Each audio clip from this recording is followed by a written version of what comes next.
we have a 8 horsepower, 26-inch yard machine snow blower.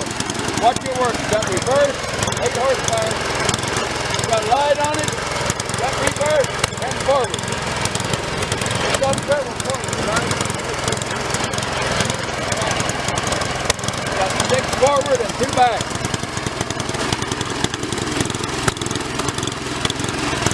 Self-propelled.